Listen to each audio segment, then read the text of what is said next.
Merhaba arkadaşlar, kanalıma hoş geldiniz. Bugün 1 yaş çocuklar için çok güzel bir yelek çalışması yapacağız. Yeleğimizde haroşa örgü, ters örgü ve düz örgü kullanacağız. Yani örgüye yeni başlayan arkadaşlarımız dahi bu yeleği rahatlıkla örebilecekler. Rengini değiştirerek erkek çocuklar için de hazırlayabilirsiniz. Şimdi kullanacağım malzemeleri de söyleyeyim arkadaşlar. Daha sonra birlikte yapımına geçelim. Alize'nin Baby Best'ini kullanacağım. 100 gram ağırlığında, 240 metre uzunluğunda bir ip. Şiş olarak da 3,5 numara misinalı şiş kullanacağım. Videoma geçmeden önce kanalıma abone olarak yapacağınız beğeni ve yorumlarla beni desteklerseniz çok sevinirim. Şimdi hazırsak yapımına başlayalım. Şişime 149 ilmek atarak başladım ve ipli kısmımdayım. Normalde ipli kısmımız arkadaşlar bizim örgümüzün arka yüzü oluyor ama biz tekstil tipi lastik öreceğimiz için ipli kısmımızı, yani bu yüzümüzü örgümüzün ön yüzü olarak kabul edeceğiz. Bir tane düz ilmekle başlıyorum. Bir tane düz ördüm. Şimdi klasik bir ters bir düz lastik örgüdeki gibi devam edeceğim. Bir tane ters örüyorum. Bir tane düz. Bir tane ters. Bir tane düz. Biraz sık örmeye özen gösterin arkadaşlar bu sırayı. Bir ters. Bir düz. Bir ters. Bir düz. Bu şekilde bir ters bir düz olarak sona yakın bir yere kadar örelim. Sıra sonunda 2 ilmeğim kalana kadar klasik bir düz bir ters lastik örgü olarak ördüm. En son arkadaşlar düz ördüm. Ters örüyorum. Ve düz örüyorum. Yani düz ilmekle başladık. Düz ilmekle bitirmiş olduk. Şimdi örgümüzün arka yüzü arkadaşlar. İpsiz kısmımızdayız. İlk ilmeğimiz ters. Örmeden alıyoruz. Düzleri düz öreceğiz. Ters ilmekleri ipimiz kendimizden tarafta. Örmeden işimizi alacağız. Düzü düz örüyoruz. Ters ilmeği ipimiz kendimizden tarafta. Örmeden işimizi alıyoruz. Daha önce tekstil tipi lastiği birçok kez yapmıştık. Düzü düz örüyoruz. İpimiz kendimizden tarafta. Ters ilmeğimizi örmeden alıyoruz. Bu şekilde devam edeceğiz. Düzü düz örüyorum. İpim kendimden tarafta. Ters ilmeğimi örmeden alıyorum. Düzü düz örüyorum. İpi kendimden tarafı alıp ters ilmeğimi örmeden alıyorum. Sona yakın bir yere kadar örelim. Sıra sonunda 3 tane ilmeğim kalana kadar örgümün arka yüzünde düz ilmeklerimi düz olarak ördüm. Ters ilmeklerimi örmeden aldım. En son düz ördüm arkadaşlar. Yine ters ilmeğimi ipim kendimden tarafta örmeden şişim alıyorum. Düzü düz örüyorum. Son ilmeğimi arkadaşlar ters örgü olarak örüyorum.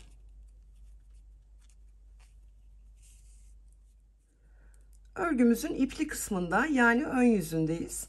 Ön yüzlerimizde arkadaşlar baştan ve sondan ikinci ilmeğimizi artık örmeden alacağız. Bu kenarlarımızın muntazam olmasını sağlayacak. İlk ilmekleri her zaman örmeden alıyoruz. İkinci ilmeğimiz ipimiz kendimizden tarafta, yine örmeden işimizi alıyoruz. Bu şekilde biraz sıkılayalım. Daha sonra düzleri düz öreceğiz. Tersleri ters. Düzleri düz. Tersleri ters. Yani klasik tekli lastik örer gibi sondaki ilmeğimize kadar geleceğiz. Şimdi sondaki ilmeğimize kadar arkadaşlar düzleri düz, tersleri ters olarak örelim. Sıra sonunda 2 ilmeğim kalana kadar örgümün ön yüzünde düzleri düz, tersleri ters olarak ördüm. Sondan ikinci ilmeğimi de yine ipim kendimden tarafta örmeden şişim alıyorum. Son ilmeğimi düz örgü olarak örüyorum. Örgümün arka yüzündeyim. Arkadaşlar şimdi son sıramızı öreceğiz ama isterseniz 6 ya da 8 sırada yapabilirsiniz lastik örgünüzü. Ben orijinalini çok bozmak istemiyorum. Örgümün arka yüzünde ilk ilmeğim ters. Örmeden şişim alıyorum. Düzleri düz öreceğim. Ters ilmekleri ipim kendimden tarafta. Yine bir önceki arka yüzümüzde yaptığımız gibi örmeden şişim alacağım.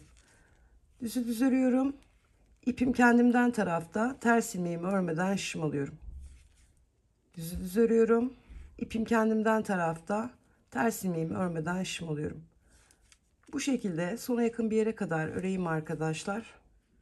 Sıra sonunda 3 tane ilmeğim kalana kadar düzleri düz olarak ördüm. Ters ilmekleri örmeden aldım. En son bakın yine düz ördüm. İpimi kendimden tarafa alıyorum. Ters ilmeğimi örmeden alıyorum. Düz örüyorum ve son ilmeğimi ters örgü olarak örüyorum. İpli kısmımızda örgümüzün ön yüzündeyiz. Kenardan 10 tane ilmeğimizi yine lastik örgü olarak öreceğiz arkadaşlar. Ön yüzlerimizde ilk ilmeğimizi örmeden alıyoruz. İkinci ilmeğimizde yine ipimiz ön tarafta örmeden alıyoruz. Sıkıladık bu iki ilmeği. Daha sonra 10 tane lastik örgüye tamamlayacağız. 1, 2, düz örüyorum. Ters ters sayalım. 2, 4, düz ördüm 5, ters örüyorum 6, düz örüyorum 7, ters örüyorum 8, düz örüyorum 9, ters örüyorum 10.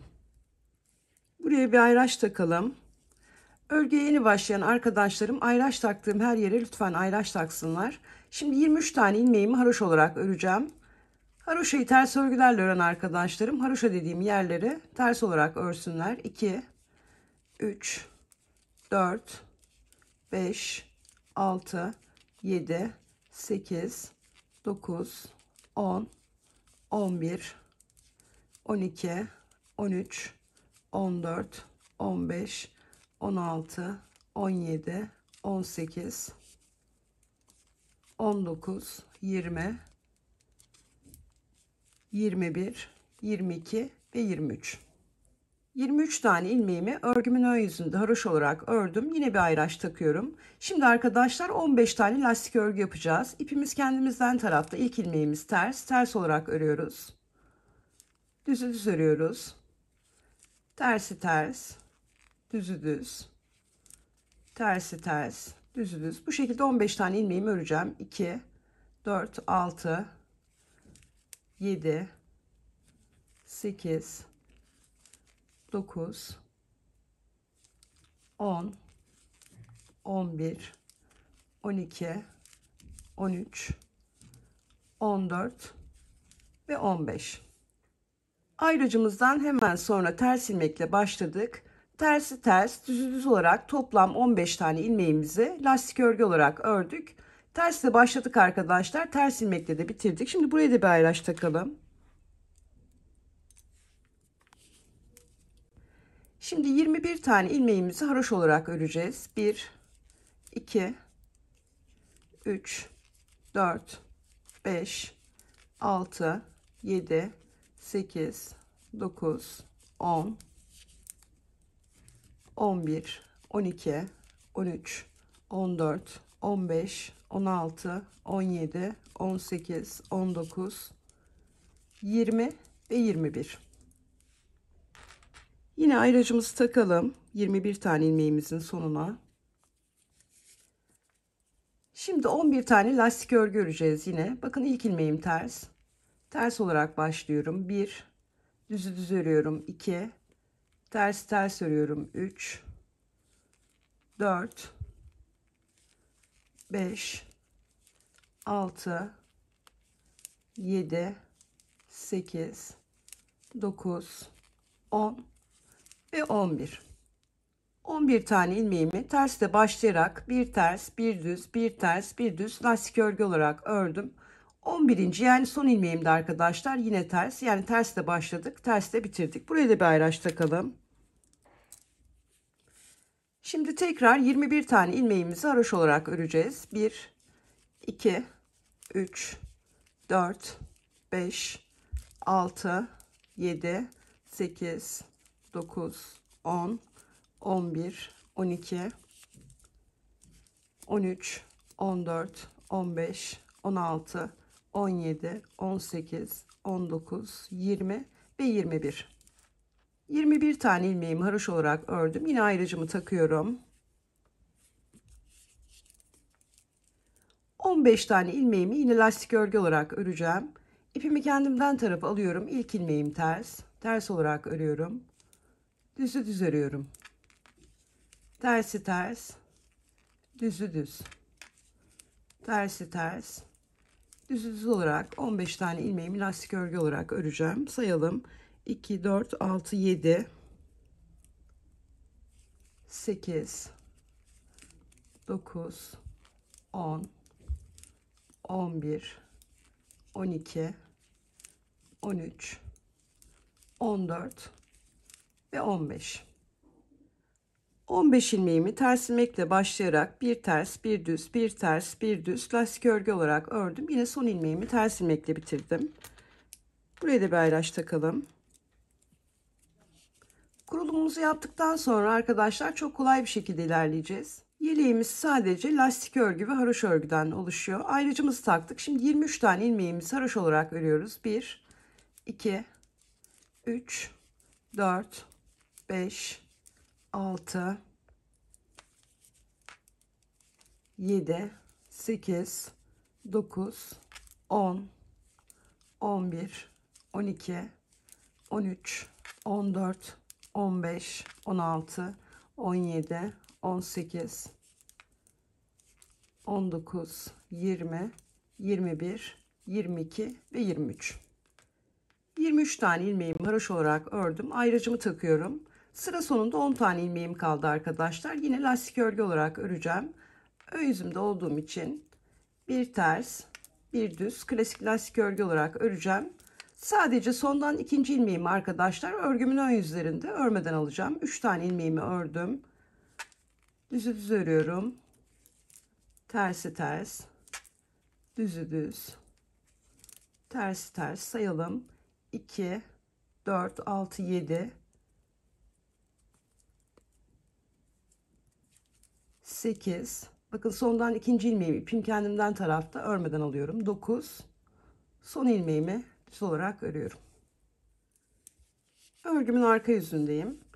Birkaç sıra birlikte yapacağız arkadaşlar. Sonra aynı şekilde devam edeceğiz. Ön yüzde ve arka yüzde ne yapıyorsam aynı işlemleri tekrarlayacağız. İlik açacağımız yere kadar birlikte örelim. Örgümün arka yüzünde ilk ilmeğim ters, örmeden şişim alıyorum. Örgümüzün arka yüzünde ne yapıyorduk arkadaşlar? Düzleri düz olarak örüyorduk. Ters ilmekleri ipimiz kendimizden tarafta, örmeden şişimizi alıyorduk. Bu şekilde lastik ilmeklerimi örüyorum. Düzü düz, ters örmeden alıyorum. Düzü düz, ters örmeden alıyorum. Düzü düz, ters örmeden alıyorum ve düz örüyorum. Ayracımı aldım bu tarafa. Haroşa olan ilmeklerimi örgümün arka yüzünde de yine haroşa olarak örüyorum.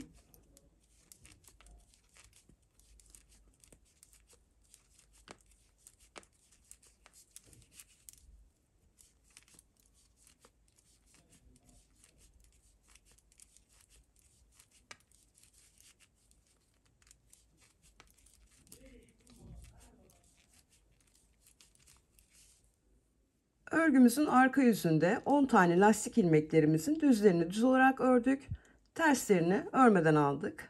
Bu tarafa geçtik. Ön yüzde 23 tane ilmeğimizi haroşa olarak örmüştük. Arka yüzümüzde yine ayracımıza kadar 23 tane ilmeğimizi haroşa olarak ördük. Şimdi burada 15 tane lastik ilmeğimiz var. Düzleri düz öreceğiz arkadaşlar örgümüzün arka yüzünde. İpimizi kendimizden tarafa alıp ters ilmeklerimizi örmeden alacağız. Düzü düz örüyorum. Ters örmeden alıyorum. Düzü düz örüyorum. İpim kendimden tarafta, ters ilmeğimi örmeden alıyorum. Bu şekilde 15 tane lastik ilmeğimi öreceğim.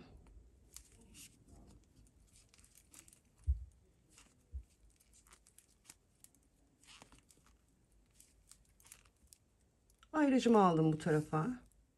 Şimdi tekrar haroşa ilmeklerimizin olduğu yere geldik. Ön yüzümüzde 21 tane ilmeğimizi haroşa olarak örmüştük. Burada da yine arkadaşlar arka yüzümüzde bu 21 ilmeğimizi haroşa olarak öreceğiz. Haroşalarımızı haroşa, lastik ilmeklerimizi lastik örgü olarak örüyoruz.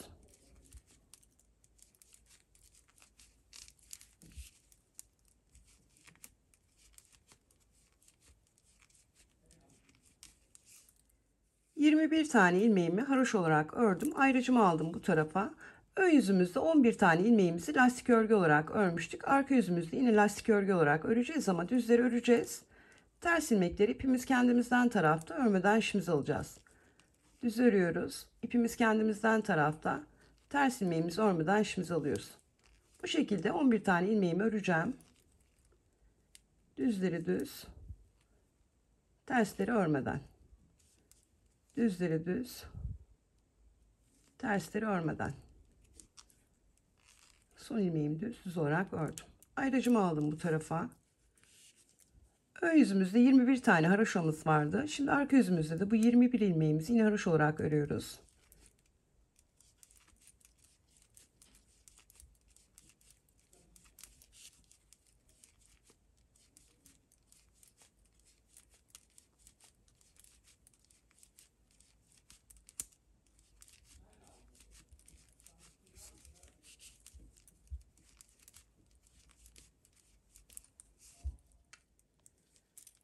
Bir ilmeğimi haroşa olarak ördüm. Şimdi 15 tane lastik ilmeğim vardı. Yine lastik örgü olarak öreceğim.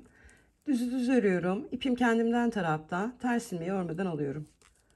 Düzü düz örüyorum. İpim kendimden tarafta. Ters ilmeğimi örmeden alıyorum. Bu şekilde örgümün arka yüzünde 15 tane lastik ilmeğimi öreceğim. 2, 4, 6.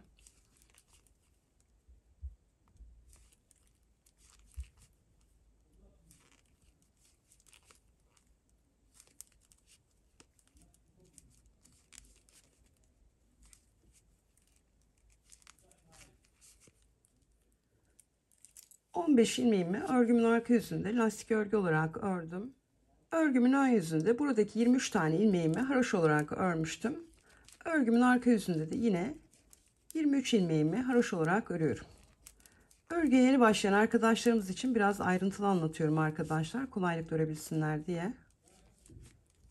Videonun ayarlar bölümü var. Oradan hızlandırabilirsiniz. Daha yavaş da izleyebilirsiniz. Bazen hızlı ördüğümü söylüyorsunuz.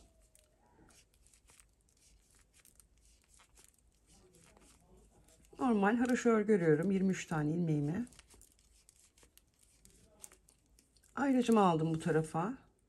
Örgümüzün ön yüzünde baştaki 10 tane ilmeğimizi lastik örgü olarak örmüştük. Arka yüzümüzde de yine 10 ilmeğimizi lastik örgü olarak örüyoruz. Ama düzleri düz, tersleri örmeden alarak örüyoruz. Düz ördüm, ters örmeden alıyorum. Düzü düz örüyorum, ters örmeden alıyorum. Düz örüyorum, ters örmeden alıyorum. Düz örüyorum, son ilmeğim ters, ters örgü olarak örüyorum. Şimdi arkadaşlar bakın bir diş haroşamız oluştu. Bir iki sıra daha birlikte örelim. Daha net ortaya çıkacak arkadaşlar. Lastik yerleriniz ve haroşalarınız karıştırmadan ilerleyebilirsiniz o zaman. Her ön yüzümüze geldiğimizde şimdi ne yapıyorsak aynı işlemi yapacağız arkadaşlar. İpli kısmımız örgümüzün ön yüzü, unutmuyoruz. Ön yüzümde ilk ilmeğimi örmeden alıyorum. İkinci ilmeklerimizi ipimiz kendimizden tarafta örmeden alıyorduk. Bakın ipimi kendimden tarafa aldım. İlmeğimi örmeden şişim alıyorum. Bu şekilde de bir sıkıladım. Daha sonra düzleri düz, tersleri ters olarak öreceğim ayracıma kadar.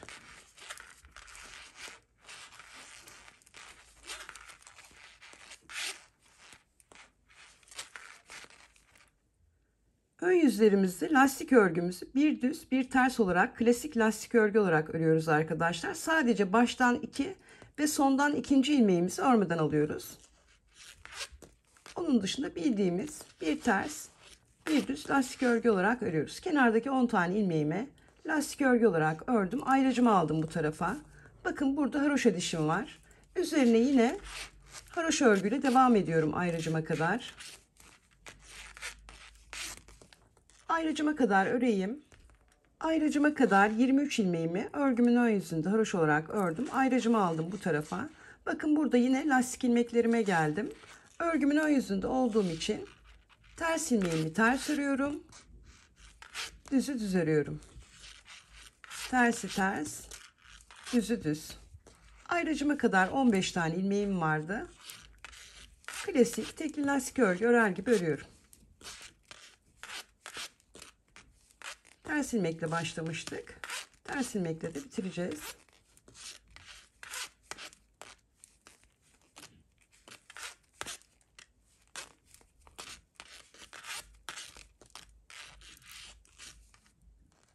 ...15 tane ilmeğimi örgümün ön yüzünde klasik lastik örgü olarak ördüm. Bakın yine haroşa bölümdeyim arkadaşlar. Haroşa olarak üzerine devam edeceğim.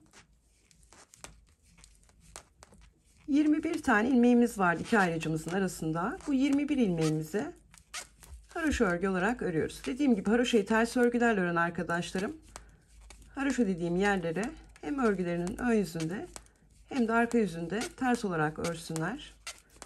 Ben haroşayı düz olarak ördüğüm için düz olarak devam ediyorum. 21 tane ilmeğimi ayrıcıma kadar haroşa olarak ördüm. Ayrıcımı aldım bu tarafa. Bakın yine lastik ilmeklerimin bulunduğu yere geldim.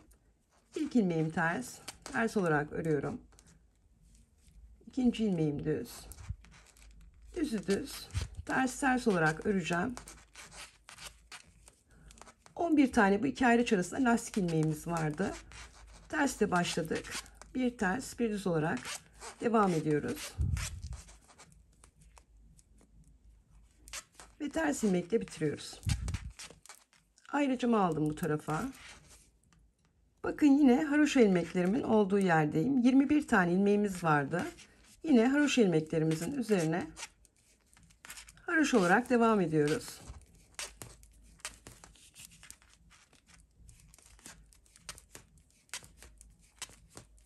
Çok güzel bir yelek çalışması arkadaşlar. Eminim sizler de çok beğeneceksiniz. Ölçüleriyle oynayarak ister daha küçük ister daha büyük hazırlayabilirsiniz. Evet, 21 tane ilmeğimizi ayrıcımıza kadar haroşa olarak ördük. Ayrıcımızı aldık bu tarafa. Bakın yine lastik ilmeklerimizdeyiz. Örgümüzün ön yüzünde olduğumuz için tersleri ters, düzleri düz olarak örüyoruz.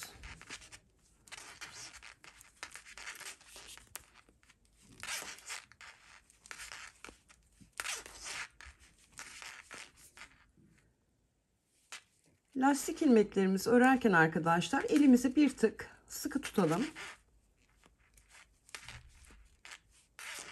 15 tane ilmeğimizi lastik örgü olarak ördük. Ayrıcımızı alıyoruz bu tarafa. Bakın yine haroşa ilmeklerimizin bulunduğu yere geldik. 23 tane haroşa ilmeğimiz vardı. Örgümüzün ön yüzünde yine haroşa ilmeklerimizi haroşa olarak örüyoruz. Biraz hızlı öreceğim arkadaşlar. Dediğim gibi haroşa örüyorum.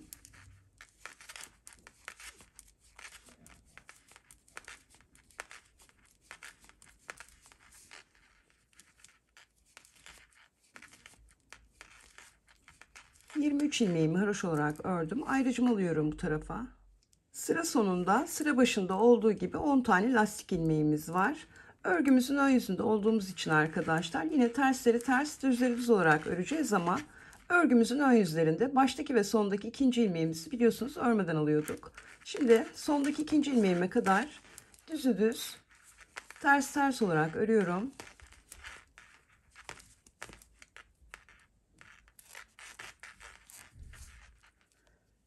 Sıra sonunda 2 tane ilmeğim kaldı. İpi kendimden tarafa alıyorum. İlk ilmeğimi örmeden alıyorum. İkinci ilmeğimi yani sondaki ilmeğimi düz örgü olarak örüyorum. Evet arkadaşlar, ön yüzümüzü tamamladık. Artık her ön yüzümüze geldiğimizde burada yaptığımız işlemlerin aynısını yapacağız. Şimdi arka yüzümüzle birlikte örelim. Arka yüzlerimizde de şimdiki yapacağımız işlemlerin aynısını yapacağız arkadaşlar. İlk ilmeğimiz ters, ipimiz kendimizden tarafta. İlk ilmeğimizi örmeden işimizi alıyoruz. Lastik ilmeklerimizin de düzlerini düz olarak örüyoruz. Ters olan ilmeklerini ipimiz kendimizden tarafta örmeden işimizi alıyoruz. Düzü düz örüyoruz. İpi kendimizden tarafa alıp ters ilmeği örmeden alıyoruz. Düzü düz ördük. İp kendimizden tarafta, ters ilmeğimizi örmeden aldık. Bu şekilde örüyoruz arkadaşlar lastik ilmeklerimizi. Ayrıcımı alıyorum bu tarafa. Bakın yine haroşalarımın olduğu yere geldim. Haroşa olan yerlerimizi hem örgümüzün ön yüzünde hem de arka yüzünde yine haroşa olarak örüyoruz. Ayrıcıma kadar öreyim arkadaşlar. Ayrıcıma kadar haroşalarımı ördüm. Ayrıcımı aldım bu tarafa. Şimdi yine lastik ilmeklerimin olduğu yere geldim arkadaşlar. Düzleri düz öreceğim. Ters ilmekleri ipim kendimden tarafta örmeden şişim alacağım. Düzü düz örüyorum. İpim kendimden tarafta, ters ilmeğimi örmeden alıyorum. Bu şekilde devam ediyorum. Bu işlemi sadece örgümüzün arka yüzünde yapıyoruz arkadaşlar. Bunu unutmayalım.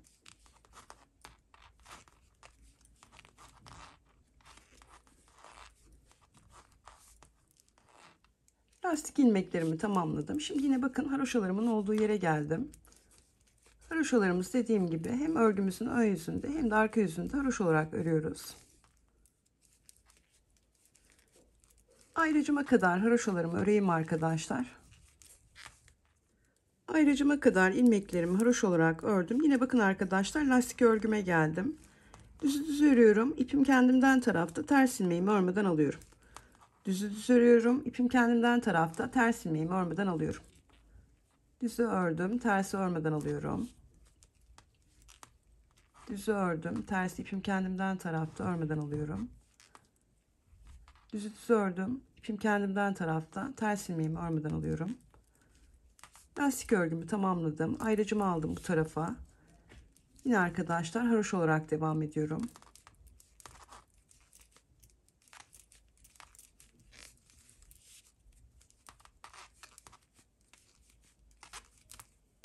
Ayrıcıma kadar öreyim. Ayrıcıma kadar haroşalarımı ördüm. Yine lastikli kısma geldim. Aynı şekilde devam ediyorum. Düz ördüm. İpi kendimden tarafa alıp ters ilmeğimi örmeden aldım.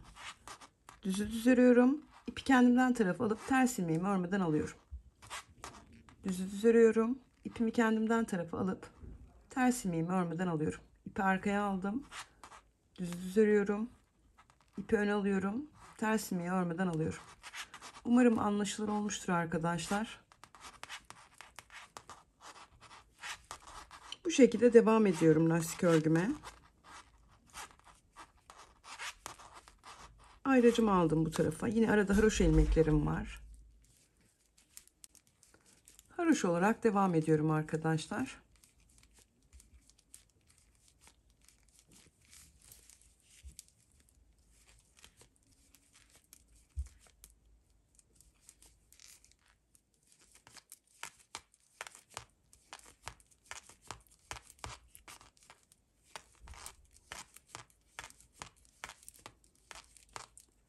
Ayrıcım alıyorum bu tarafa. Sıra sonunda 10 tane ilmeğim var, lastik ilmeğim. Yine düzlerini düz olarak öreceğim. Terslerini ipim kendimden tarafta örmeden alacağım. Düz örüyorum. İpi kendimden tarafa alıp ters ilmeğimi örmeden alıyorum. Ve sona kadar aynı şekilde devam ediyorum.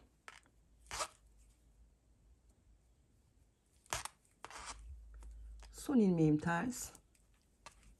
Ters örgü olarak örüyorum. Evet arkadaşlar, birlikte 2 sıra haroşamız olana kadar ördük. Şimdi ön yüz videosunu açın arkadaşlar. Ön yüzümüzde ne yaptıysak aynı işlemleri tekrarlayarak ön yüzünüzü örün. Arka yüz videosunu açıp arka yüzde ne yaptıysak aynı işlemleri tekrarlayarak arka yüzünüzü de örün. Buradaki haroşa sıranız 3 olsun. Daha sonra ilk iliğimizi açalım arkadaşlar birlikte. Şimdi yani 3 tane haroşa sıramız olması için bir ön yüz bir de arka yüz öreceğiz aynı şekilde. Ve burada 3 diş haroşamız oluşacak. Şimdi tamamlayalım arkadaşlar. Evet arkadaşlar, haroşa sıramı 3'e tamamladım. Örgümün ön yüzündeyim. İliklerimizi hep örgümüzün ön yüzünde aynı şekilde açacağız.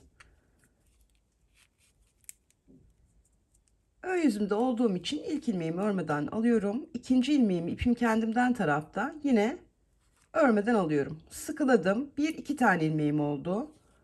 Üçüncü ilmeğimi düz olarak örüyorum. Dördüncü ilmeğim ters olarak örüyorum. Beşinci ve altıncı ilmeğimi birlikte alarak kesiyorum. Bir doluyorum. Yine düzümü düz örüyorum. Tersimi ters, düzümü düz, tersimi ters olarak örüyorum.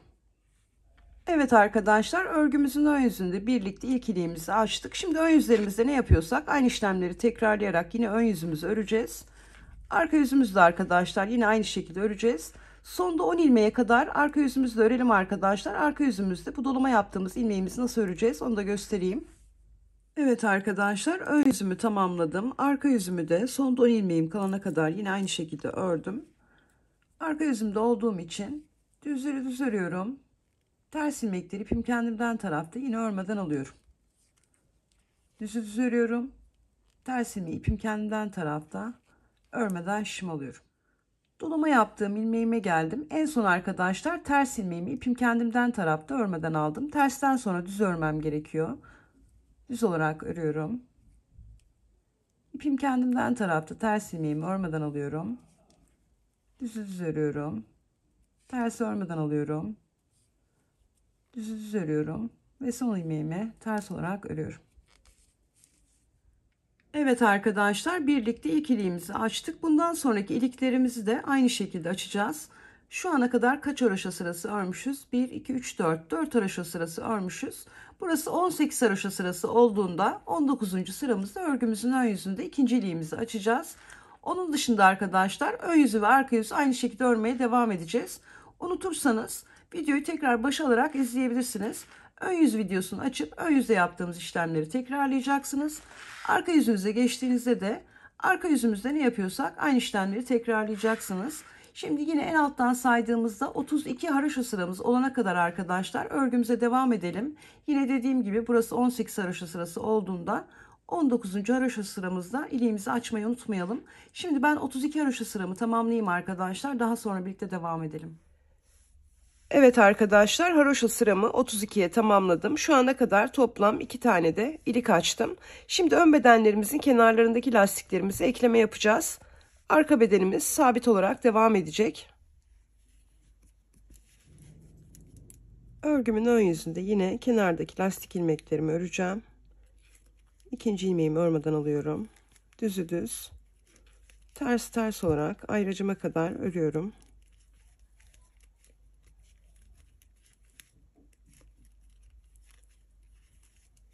10 tane ilmeğimi lastik örgü olarak ördüm. Ayracımı aldım bu tarafa.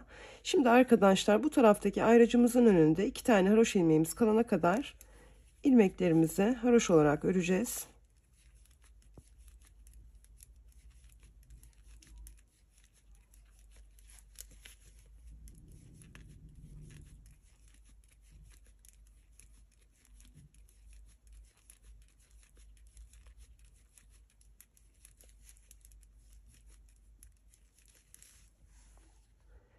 Baştan 10 tane ilmeğimizi lastik örgü olarak ördük. Daha sonra 2, 4, 6, 8, 10, 12, 14, 16, 18, 20, 21.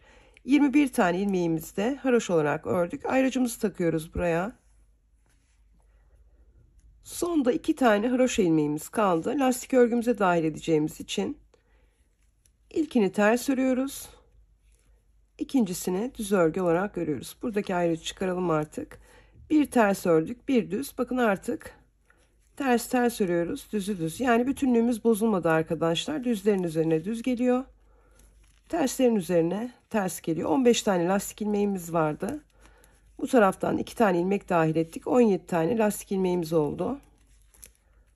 Sondan da aynı şekilde 2 tane ilmek dahil edeceğiz.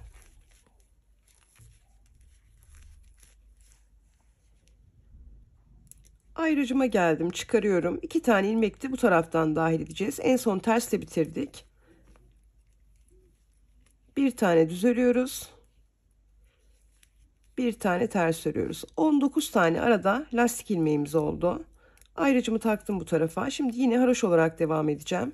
Sayalım kaç tane haroşamız var. 1, 2, 3, 4, 5, 6, 7, 8, 9, 10, 11, 12, 13, 14, 15, 16, 17, 18, 19. 19 tane ilmeğimizi haroşa olarak ördük. Arka bedenimizin ortasındaki 11 ilmeklik lastik örgümüzü herhangi bir ekleme yapmıyoruz arkadaşlar. Yine terslerini ters, düzlerini düz olarak öreceğiz.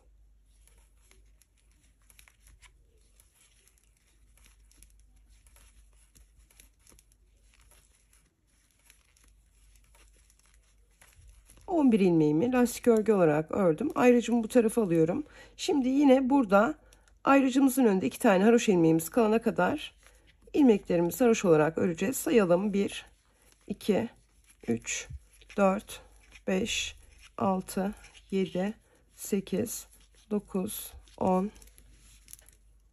11, 12, 13, 14, 15, 16, 17, 18, 19.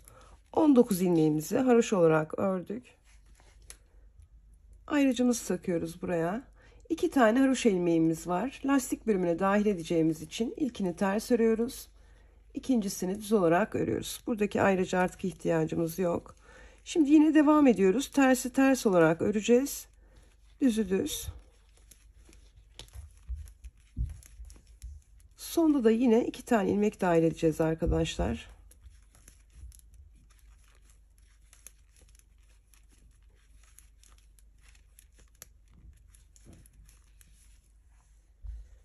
Ayracımızı çıkarıyoruz. Yine bu taraftan 2 tane haroşa ilmeğimizi ortaya dahil edeceğiz. En son ters ördük. Bir tane düz örüyoruz. Bir tane ters örüyoruz. Artık bu iki ayrıç arasında 19 tane lastik ilmeğimiz oldu.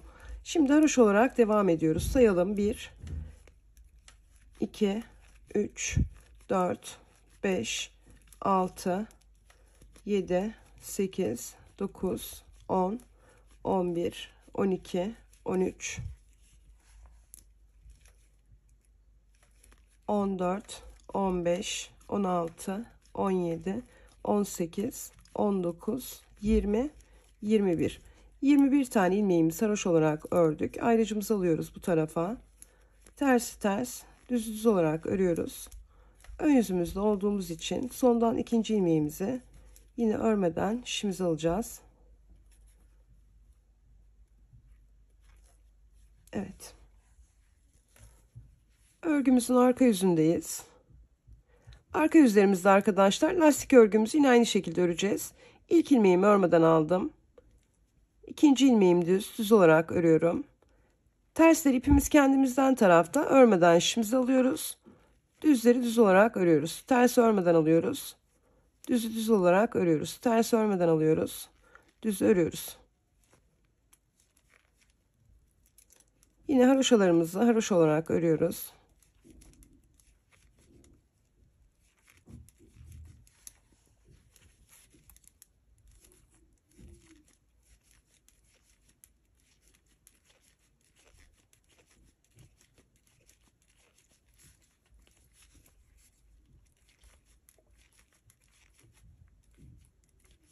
Ayracıma kadar ilmeklerimi haroşa olarak ördüm. Ayracımı alıyorum bu tarafa.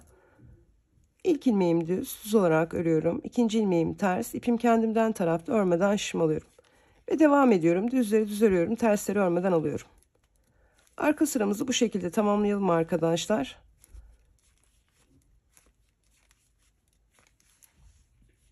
Evet arkadaşlar, arka yüzümü sıra sonuna kadar ördüm. Örgümün ön yüzündeyim. Bu arada en alttan saydığımızda 33. haroşa sıramızı bitirmiş olduk. Şimdi 34. haroşa sıramızda örgümüzün ön yüzündeyiz. Yine kenardaki lastik ilmeklerimizi olması gerektiği gibi örüyoruz. Ön yüzlerimizde biliyorsunuz baştan ve sondan ikinci ilmeklerimizi örmeden alıyoruz. Onun dışındaki ilmeklerimizin de düzlerini düz, terslerini ters örgü olarak örüyoruz. Kenar ilmeklerimi ördüm. Yine haroşalarımı haroşa, lastik örgümü lastik örgü olarak öreceğim. Bu sıramızda arkadaşlar ekleme işlemi yapmayacağız.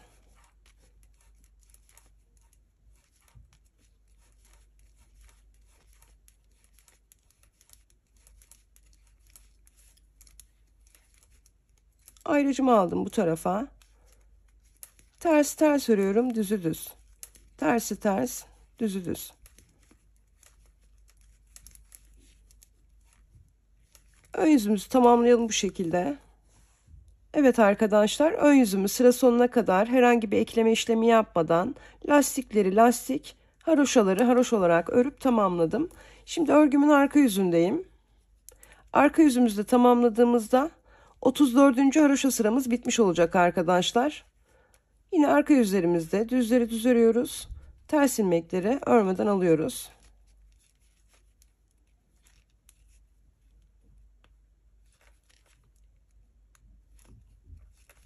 Haroşalarımızı da haroşa olarak örüyoruz. Arka sıramızda tamamlayalım arkadaşlar. Evet arkadaşlar, örgümün arka yüzünü sıra sonuna kadar ördüm ve en alttan saydığımda 34 haroşa sıramı tamamlamış oldum. Şimdi 35. haroşa sıramızda örgümüzün ön yüzündeyiz. Ekleme yapacağız yine arkadaşlar. Yine lastik ilmeklerimi örüyorum. İlk ilmeğimi örmeden aldım. İkincisini ipim kendimden tarafta, yine örmeden aldım. Düzü düz, ters ters olarak örüyorum.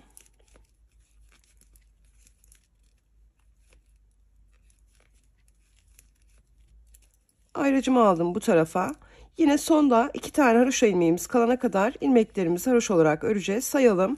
1, 2, 3, 4, 5, 6, 7, 8, 9, 10, 11, 12, 13, 14, 15, 16, 17, 18, 19. 19 ilmeğimi haroşa olarak ördüm. Şimdi yanına yine bir ayraç takıyorum. Burada 2 tane haroşa ilmeğimiz kaldı. Lastik örgümüze dahil edeceğimiz için ilkini ters örüyorum. İkincisini düz olarak örüyorum. Buradaki ayracımı çıkarıyorum. Arada 19 tane lastik ilmeğimiz vardı. 2 tane haroşa ilmeğimizden dahil ettik. Şu an 21 tane lastik ilmeğimiz var. Bir tane ters ördük, bir tane düz. Şimdi tersi ters, düzü düz örerek devam ediyoruz. Yine 2 tane arkadaşlar sondan da ekleme yapacağız. Ve 23 tane arada lastik ilmeğimiz olacak.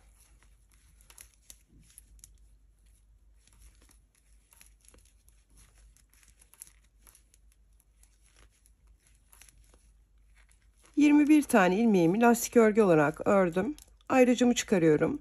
2 tane haroşa ilmeğimden alacağım. En son ters ördüğüm için bir tane düz örüyorum. Bir tane ters.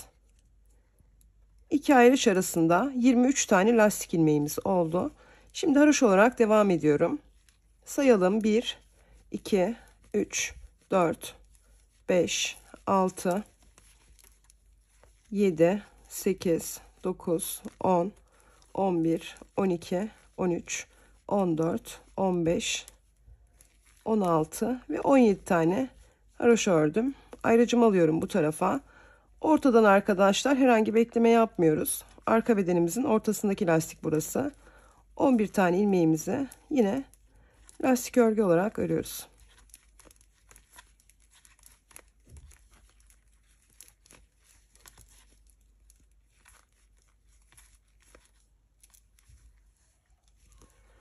Şimdi yine ekleme yapacağız. Sonda 2 tane haroşa ilmeğimiz kalana kadar ilmeklerimizi haroşa olarak örüyoruz.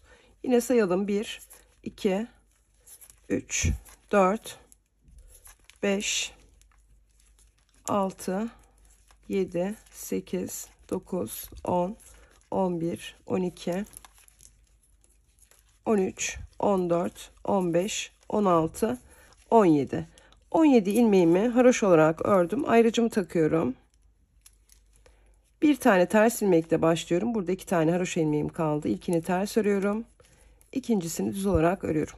Ayrıcımı çıkarıyorum ve devam ediyorum. Yine tersi ters, düzü düz olarak örüyorum.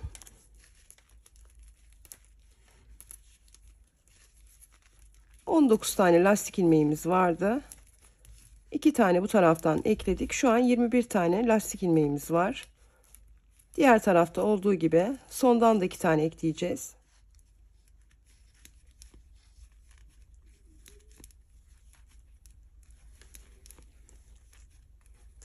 ...21 tane ilmeğimi lastik örgü olarak ördüm. Ayrıcımı çıkarıyorum. 2 tane haroşa ilmeğimden dahil edeceğim. En son ters ördüm. Bir tane düz örüyorum. Bir tane ters örüyorum.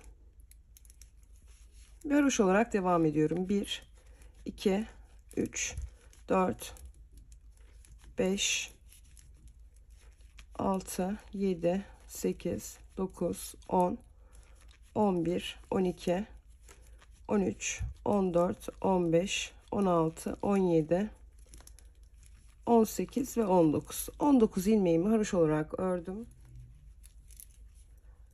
Ayrıcımı aldım bu tarafa. Yine kenardaki 10 tane ilmeğimi lastik örgü olarak örüyorum. Sondan ikinci ilmeğimi ön yüzümde olduğum için örmeden şişim alacağım.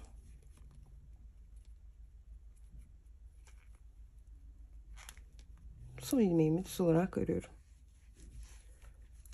Örgümüzün arka yüzünde tamamladığımızda 35. haroşa sıramız bitmiş olacak. Arka yüzümüzde yine arkadaşlar ilk ilmeğimizi örmeden alıyoruz. Düzü düz örüyoruz. Ters örmeden alıyoruz. Düzü düz örüyoruz. Ters örmeden alıyoruz.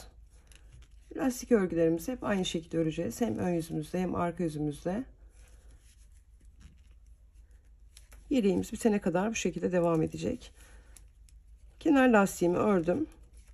Ve haroşalarımı haroşa olarak öreceğim. Yine lastik örgümü lastik örgü olarak örüp arka sıramı tamamlayacağım. Ters ilmeklerimizi arkadaşlar örmeden almayı unutmayalım. Şimdi arka sıramızı tamamlayalım. Örgümün arka yüzünü sıra sonuna kadar ördüm ve 35. haroşa sıramı tamamladım. Şimdi 36. haroşa sıramızda örgümüzün ön yüzündeyiz. Burada arkadaşlar artık son iliğimizi açacağız. Ve kesim işlemlerimize başlayacağız. İlk ilmeğimi örmeden aldım. İpim kendimden tarafta. İkinci ilmeğimi de yine örmeden alıyorum. Bir tane düz örüyorum. Bir tane ters örüyorum. Yani burada toplamda 4 tane ilmeğim var.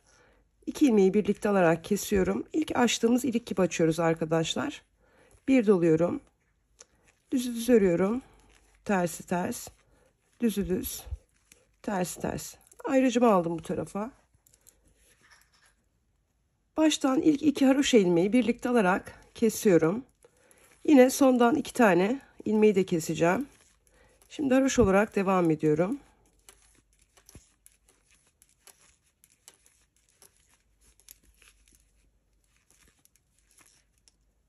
Sonda 2 tane ilmeğim kaldı, haroşa ilmeğim. 2 ilmeğe birlikte giriyorum ve kesiyorum.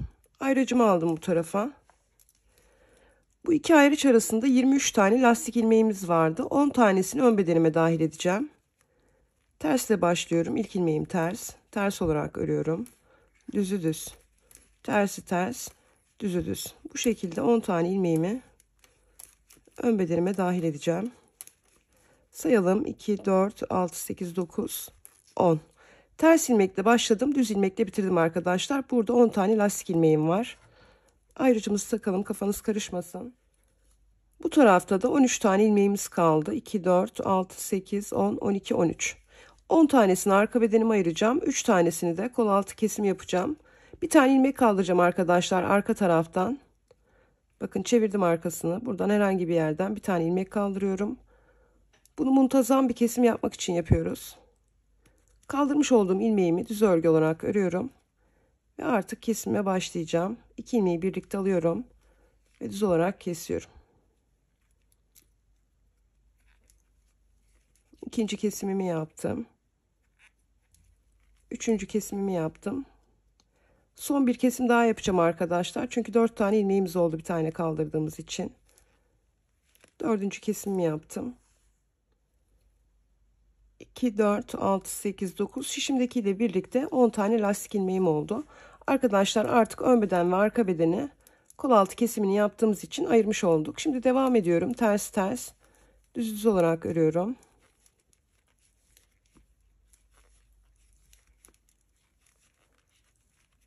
Arka bedenimin 10 tane lastik ilmeğini ördüm. Şimdi baştan 2 tane haroşa ilmeğimi yine birlikte alarak kesiyorum. Ve haroşa örgülerle devam ediyorum.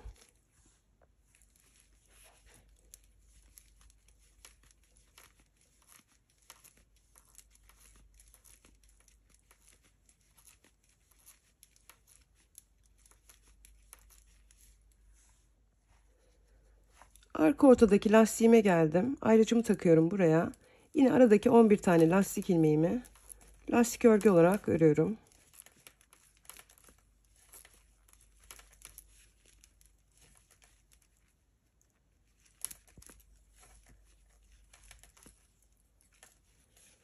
Ve haroşa örgülerle sonda 2 tane ilmeğim kalana kadar devam ediyorum. Arka bedenimizin sondaki ilmeğine kadar arkadaşlar.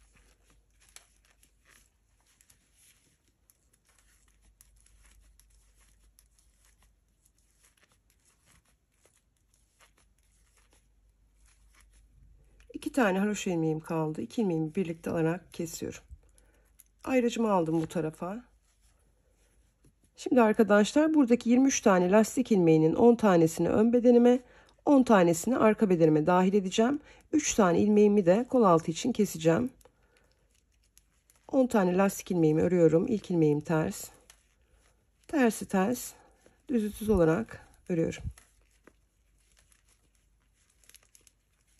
Sayalım. 2, 4, 6, 8, 9, 10. Ters ilmekle başladım. Düz ilmekle bitirdim. Hemen buraya da bir ayraç takalım. 3 tane ilmeğimizi keseceğiz ama arkadaşlar yine diğer tarafta yaptığımız gibi arkadan bir tane ilmek kaldırıyoruz. İpi arkaya alıp bu kaldırmış olduğumuz ilmeğimizi düz örgü olarak örüyoruz. Şimdi şişimizi aldık tekrar ilmeğimizi ve ikişer ikişer kesiyoruz.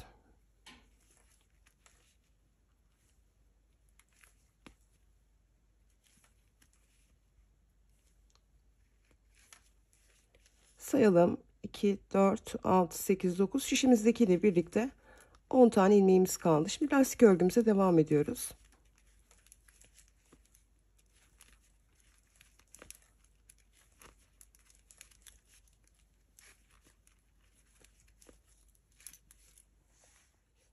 Şimdi arkadaşlar bu ön bedenimizde de kesim yapacağız. Baştan 2 tane haroşa ilmeğimizi birlikte alarak kesiyoruz. Ve haroşa örgülerle sonda 2 tane haroşamız kalana kadar devam ediyoruz. Artık bedenlerimizi ayrı ayrı öreceğiz. İlk olarak bu bedenimizi tamamlayacağız.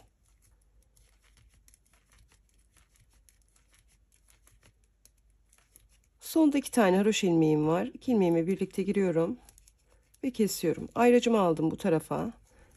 Yine lastik ilmeklerime lastik örgü olarak örüyorum.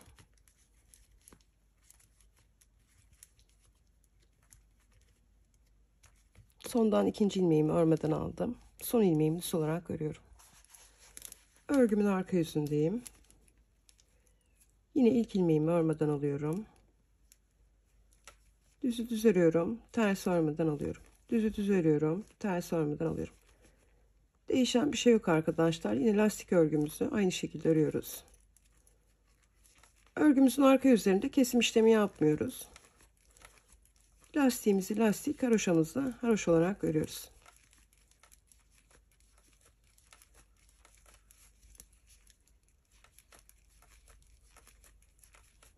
Lastik ilmeklerime geldim.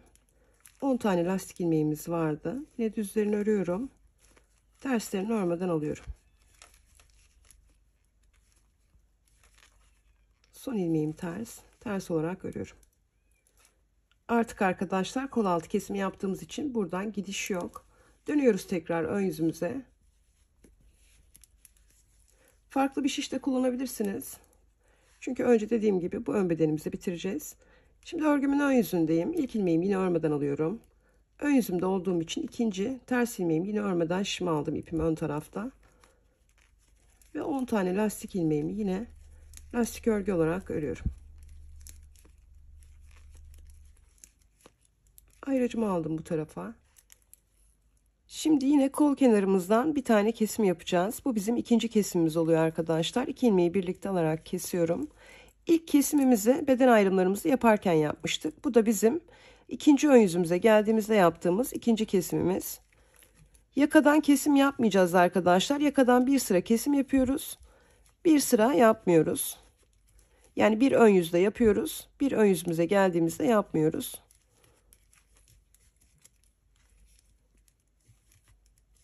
Ayrımlarımızı yaparken hem kol altından hem de buradan zaten kesim yapmıştık bir önceki ön yüzümüzde. Bu ön yüzümüzde kesim yapmıyoruz. Ayracımı aldım bu tarafa. Yine lastik ilmeklerime lastik örgü olarak örüyorum. Arada kaç tane ilmek var onu da söyleyeyim. 2, 4, 2, 4, 6, 8, 10, 12, 14, 15, 16 tane ilmeğimiz var arkadaşlar haroşa. Şimdi lastik örgümle devam ediyorum. Ters ördüm, düz ördüm. Ters örüyorum.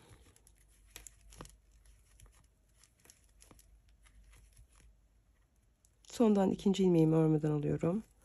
Son ilmeğimi düz olarak örüyorum. Arka sıramızda kesim işlemi yok arkadaşlar. Sıra sonuna kadar örelim. Arka sıramı tamamladım. Şimdi örgümün ön yüzündeyim. Kol kenarından üçüncü kesimimizi yapacağız arkadaşlar. Aynı zamanda yakamızdan da kesim yapacağız. Çünkü yakamızın kesim sırasındayız. Yine ikinci ilmeğimi ipim kendimden tarafta örmeden alıyorum. Ve kenardaki 10 tane lastik ilmeğimi örüyorum. Burası bizim kol kenarımız arkadaşlar.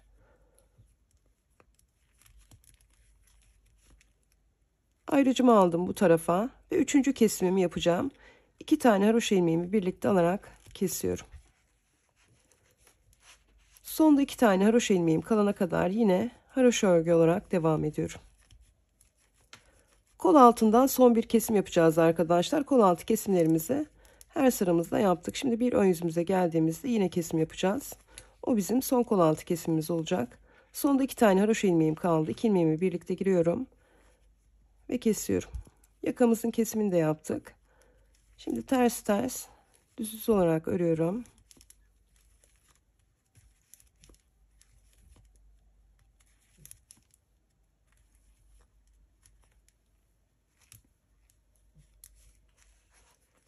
Arka sıramızda arkadaşlar farklı bir işlem yapmadan tamamlayalım. Örgümün arka yüzünü sıra sonuna kadar ördüm. Örgümün ön yüzündeyim. Yine kenardaki lastik ilmeğimi örüyorum. Kol kenarından son kesimimizi yapacağız arkadaşlar. Bu bizim dördüncü ve son kesimimiz. Her sıramızda kol kenarından bir tane eksiltme yapmış olduk. Bakın baştan 2 tane haroşa ilmeğimi birlikte alarak kesiyorum. Ve kol kenarından son kesimi yapmış oluyorum. Artık dediğim gibi bu taraftan kesim işlemi yapmıyoruz. Sadece yakadan yapacağız arkadaşlar. Onu da bir sıra yapacağız, bir sıra yapmayacağız. Bir önceki ön yüzümüzde yaptığımız için yaka kesimimizi bu ön yüzümüzde boş olarak geçeceğiz. Yani kesim işlemi yapmayacağız. Haroşalarımı örüyorum.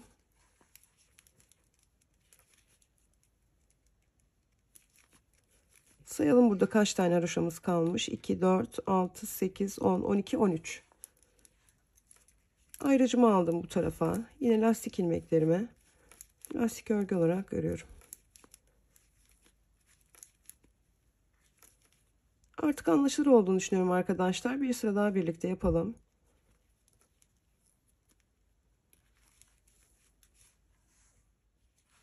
Arka sıramızı yine tamamlayalım. Evet, arka sıramı tamamladım. Örgümün ön yüzündeyim. Arkadaşlar ön yüzü ve arka yüzü göstereceğim. Lütfen iyi izleyin. Çünkü bundan sonraki sıralarda bu iki ayrıç arasında 3 tane haroşa ilmeğimiz kalana kadar aynı işlemi yapacağız. Yine kenardaki lastik ilmeklerimi örüyorum. Baştan ikinci ilmeğimi örmeden aldım. Örgümün ön yüzünde olduğum için. Ayrıcımı aldım bu tarafa. Buradan herhangi bir kesim yapmıyoruz artık dediğim gibi. Kesim sıramızda olduğumuz için yakamızdan bir tane ilmek keseceğiz. Sonda 2 tane ilmeğimiz var. 2 ilmeğimize birlikte giriyoruz ve kesiyoruz. Ayrıcımı aldım bu tarafa. Yine kenardaki lastik ilmeklerimi lastik örgü olarak örüyorum. Arka sıramızı örüp ön yüzümüze geldiğimizde yakamızdan bu defa kesim yapmayacağız arkadaşlar. Dediğim gibi bir sıra yapıyoruz, bir sıra yapmıyoruz. Şimdi örelim birlikte yine. Örgümüzün arka yüzündeyiz. Lastik ilmeklerimizi örüyoruz. Düzleri düz olarak, tersleri örmeden alarak devam ediyorum. Ayrıcımı aldım bu tarafa. Arka yüzlerimiz de bu şekilde örülecek. Lastik örgü olarak haroşayı haroşa örgü olarak örüyoruz. Ayrıcımı aldım bu tarafa. Düz örüyorum, ters örmeden alıyorum. Düz örüyorum, ters örmeden alıyorum.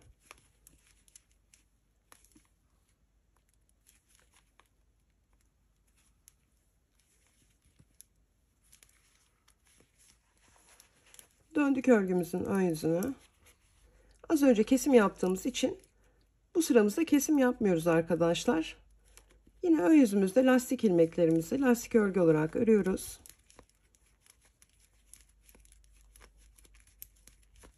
Ayrıcımızı aldık bu tarafa.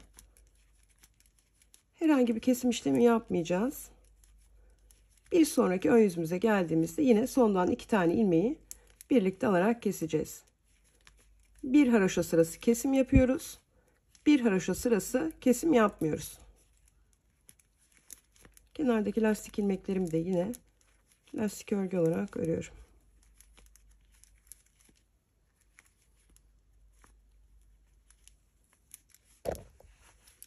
Arka sıramızı da tamamlayalım.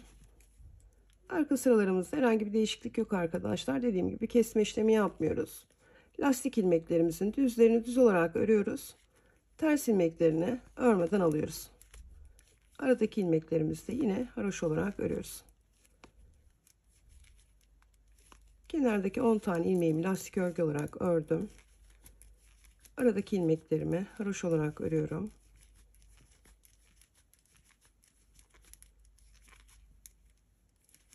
Ayrıcımı aldım bu tarafa. Ve yine kenardaki 10 tane lastik ilmeğimi örüyorum. Düzleri düz örüyorum, tersleri örmeden alıyorum.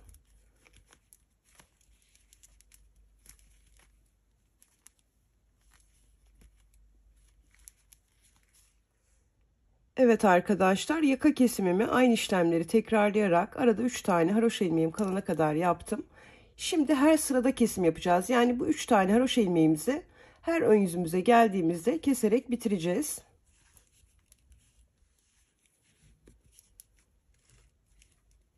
Örgümün ön yüzündeyim yine. İlk ilmeğimi örmeden alıyorum. İkinci ilmeğimi ipim kendimden tarafta örmeden aldım. Düzü düz örüyorum. Tersi ters.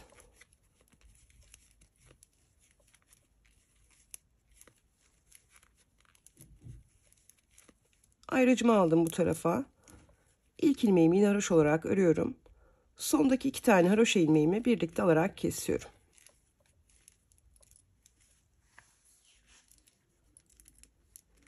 Ve kenardaki lastik ilmeklerimi yine lastik örgü olarak örüyorum.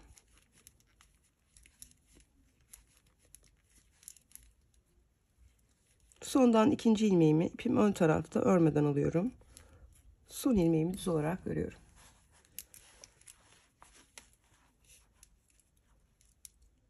Örgümün arka yüzündeyim.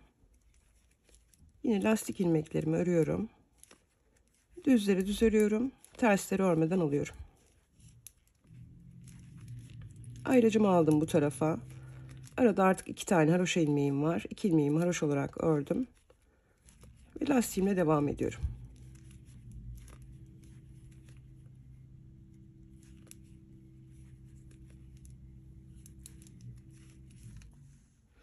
Bu arada arkadaşlar en alttan saydığımda 58. haroşa sıramı bitirmiş oldum.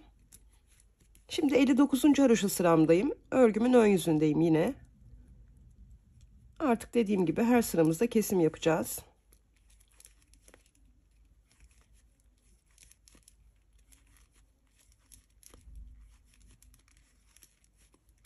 Lastik ilmeklerimi ördüm. Buradaki 2 tane ilmeği birlikte alarak kesiyorum. Ayrıcımı aldım bu tarafa.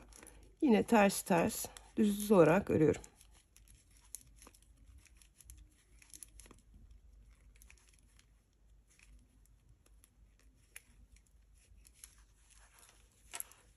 Artık arada 1 tane ilmeğimiz var. Ön yüzümüze geldiğimizde o ilmeğimizi de keseceğiz.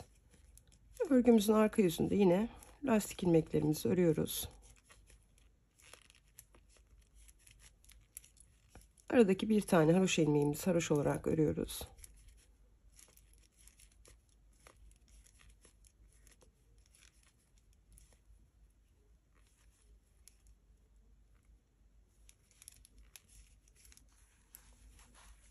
Dönüyorum örgümün ön yüzünü.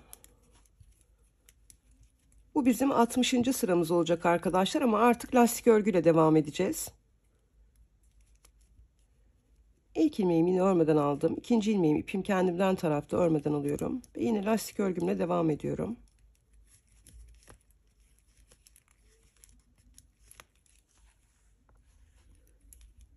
Burayı biraz yakından göstereyim arkadaşlar. Kenarda 10 tane lastik ilmeğimiz vardı. 9 tanesini ördüm. Buradaki ilmeğimi örmeden alayım şu ayrıcımı çıkarmak için. Bunu da alıyorum. Bu ayrıcımı da çıkarıyorum.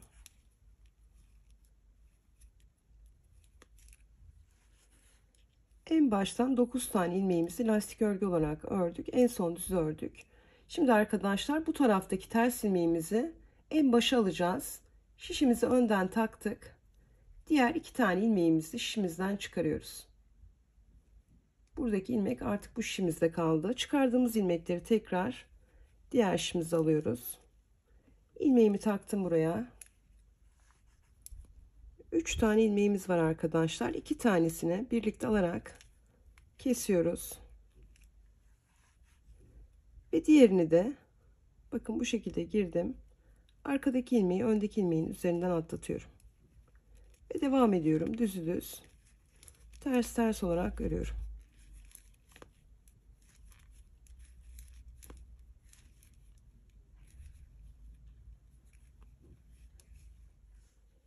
Hem ortadaki haroşamızı kestik arkadaşlar, hem de ilmek sayımızdan ekstra bir ilmek daha eksiltmiş olduk ve şu an şişimizde 19 ilmeğimiz var. Artık bu 19 ilmekle devam edeceğiz. Örgümün arka yüzünde ilk ilmeğimi yine örmeden alıyorum. Düz örüyorum, ters örmeden alıyorum. Düz örüyorum, ters örmeden alıyorum. En son bakın ters örmeden aldım. Düz örüyorum. Ters örmeden aldım. Kesim yaptığım ilmeğimi düz olarak örüyorum. Yani sıralamamız bozulmadı arkadaşlar. Ters örmeden alıyorum. Düz örüyorum.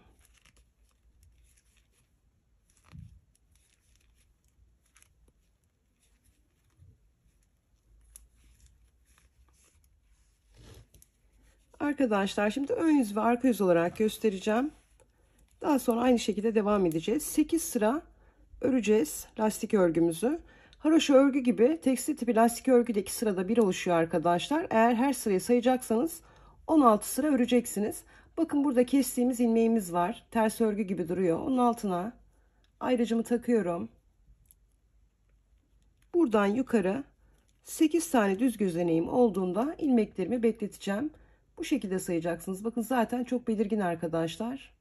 1, 2, 3, 4. Yani bu şekilde sayılacak. Şimdi hemen ön yüz ve arka yüz birlikte örelim. Ön yüzümüzde biliyorsunuz ilk ilmeğimizi örmeden alıyoruz.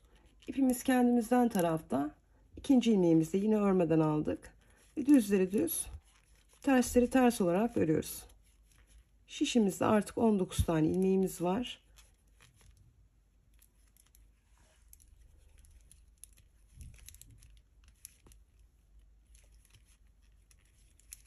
Örgümüzün ön yüzünde düz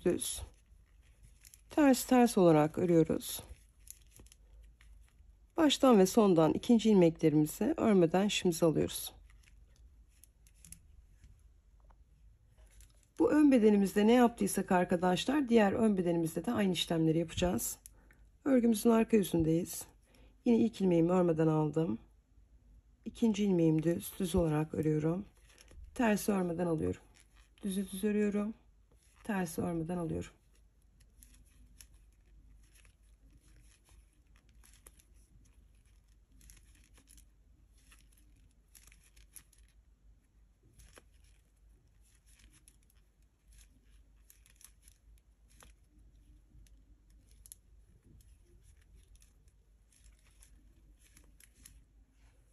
Evet arkadaşlar, birlikte ön yüz ve arka yüz olarak lastik örgümüzü tamamladık. Şimdi yine aynı şekilde devam edeceğiz.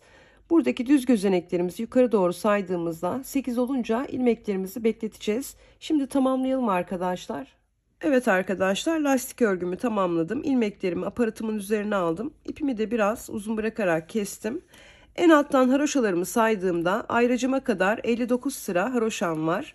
Tekstil tipi lastik örgüde de arkadaşlar 2 sırada bir ön yüzde düz ilmek oluşuyor. Tıpkı haroşada olduğu gibi nasıl ön yüz ve arka yüz örüyoruz, bir diş haroşamız oluyor. Lastik örgüde de ön yüzde örüyoruz, arka yüzde örmeden aldığımız için ön yüzümüzde bir tane düz ilmek görüntümüz oluyor. Yani bu düz ilmeği 2 sırada bir oluşturuyoruz. Şimdi bu 59 haroşa sırasından sonra sayıyorum düz gözeneklerimi. 59 burası. 60, 61, 62, 63, 64, 65, 66, 67 ve 68. 68 sıramı tamamladım. Şimdi arka bedenimizle devam edeceğiz.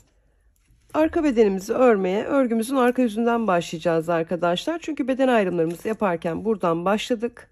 Yakadan kesimimizi yaptık. Kol kenarından kesimimizi yaptık. Daha sonra burada 3 tane ilmeğimiz vardı hatırlarsanız. Kol altı kesimimizi yaptık. Daha sonra yine devam ettik ön yüzümüzde. Arka bedenimizin iki tarafından kol kesimlerimizi yaptık. Kol altı kesimimizi yaptık ve buradaki ön parçamızı bitirdik. Dolayısıyla örgümüzün ön yüzünü tamamlamış olduk. Aynı zamanda İlk kesimlerimizi de bu sıramızda yapmış olduk. Şimdi ipimizi takalım örgümüzün arka yüzünden.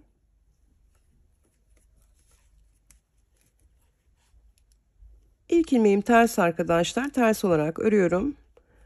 Arka yüzümde olduğum için düzleri düz öreceğim. Tersleri örmeden alacağım. Düzleri düz, tersleri örmeden. 10 tane ilmeğimiz vardı, lastik ilmeğimiz. Arka yüzlerimizde farklı bir işlem yapmıyoruz. Yine haroşalarımızı haroşa olarak öreceğiz. Lastik ilmeklerimizi lastik örgü olarak öreceğiz. Sadece arka yüzlerimizde düzleri düz örüyoruz. Ters olan ilmeklerimizi ipimiz kendimizden tarafta örmeden işimize alıyoruz.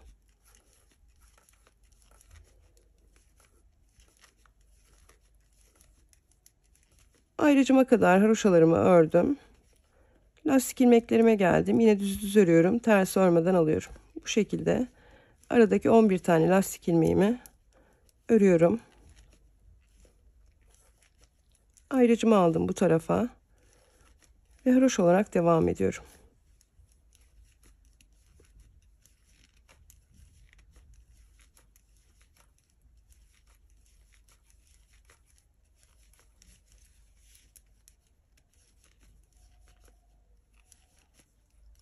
Ayrıcımı aldım. Yine lastik ilmeklerimi örüyorum. 10 tane de bu tarafta lastik ilmeğimiz var. En son ilmeğimi ters olarak örüyorum. Buradaki ayrıca artık ihtiyacımız yok arkadaşlar. Dönüyoruz. Kesimlerimizi örgümüzün ön yüzünde yapacağız arkadaşlar. İlk ilmeğimi örmeden alıyorum. İkinci ilmeğimi örgümün ön yüzünde olduğum için ipim kendimden tarafta yine örmeden alıyorum. Ve aynı şekilde lastik örgüme devam ediyorum. Düzü düz, ters ters olarak örüyorum.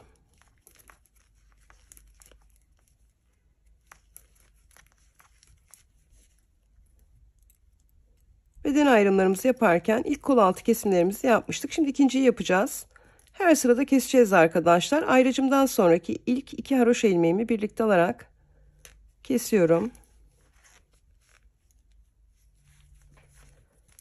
Ve haroşa olarak devam ediyorum.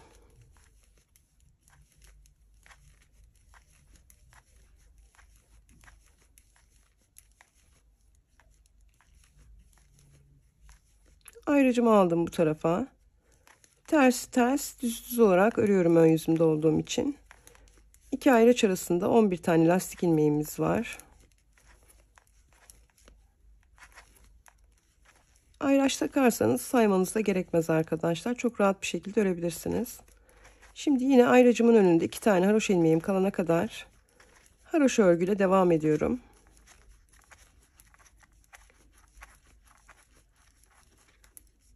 İki tane ilmeğim var. 2 ilmeğimi birlikte alarak kesiyorum. Ayracımı aldım bu tarafa. Yine lastik ilmeklerimi örüyorum. Düzü düz, ters ters olarak. Sondan ikinci ilmeğimi örmeden alacağım.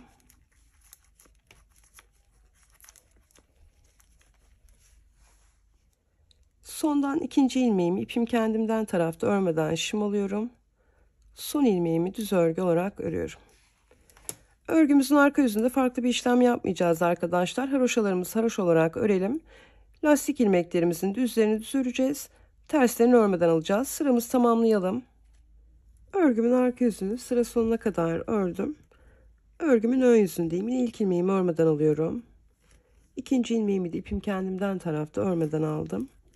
Ve düzleri düz, tersleri ters olarak örüyorum. Üçüncü kol kenarı kesimimizi yapacağız arkadaşlar. Dediğim gibi ilk kesimlerimizi beden ayrımlarımızı yaparken yapmıştık. Daha sonraki kesimimizi az önce birlikte yaptık. Şimdi bu üçüncü kesimimiz olacak. Lastik ilmeklerimi ördüm. Ayracımı taktım. Baştaki 2 tane haroşa ilmeğimi birlikte alarak kesiyorum.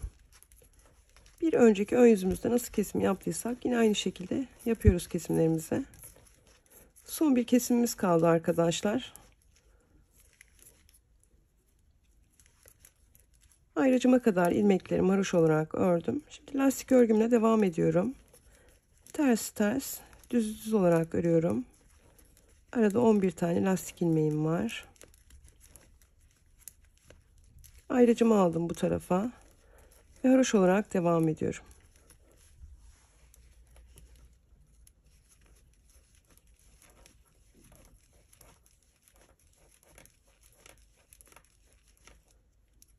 Bir tane fazla örmüşüm. Sonda 2 tane haroşa ilmeğim var. 2 ilmeğime girdim. Birlikte alarak kesiyorum. Ayracımı aldım bu tarafa. Ters ters düz olarak örüyorum.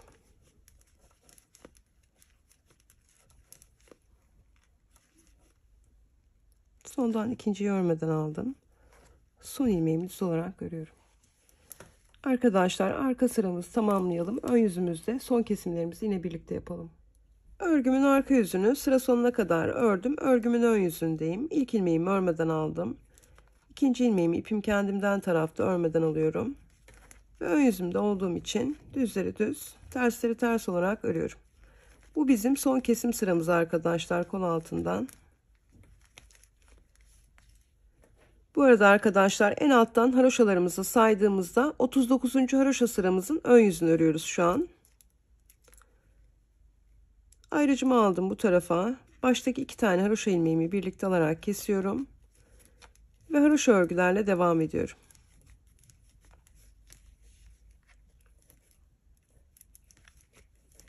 Arka sıramızda tamamladığımızda 39. haroşa sıramızı bitirmiş olacağız. Ayracımı aldım bu tarafa. Tersi ters düz olarak örüyorum.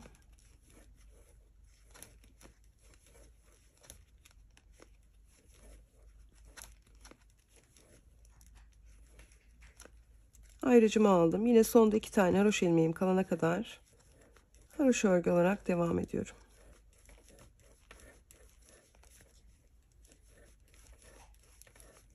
Sonda 2 tane ilmeğim kaldı. 2 ilmeğimi birlikte alarak kesiyorum. Ayracımı aldım bu tarafa. Tersleri ters, düzleri düz olarak örüyorum.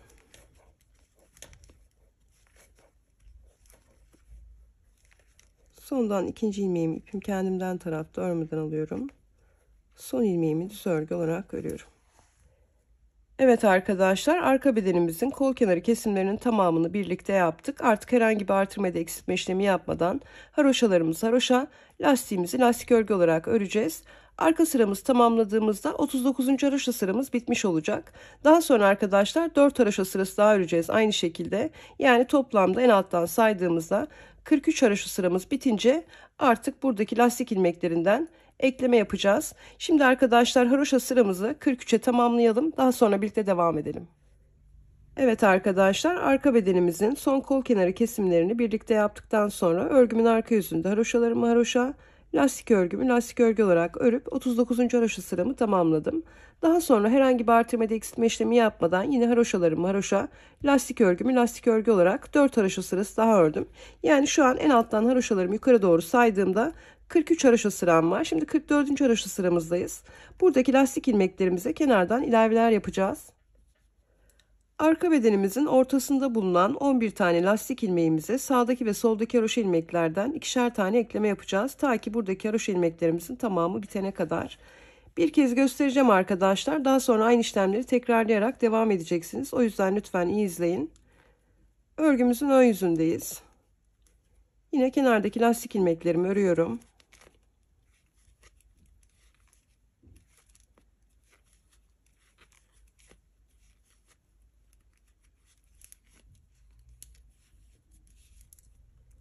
Ayracımı aldım bu tarafa. Şimdi haroşa örgülerle ayracımın önünde 2 tane ilmeğim kalana kadar devam ediyorum.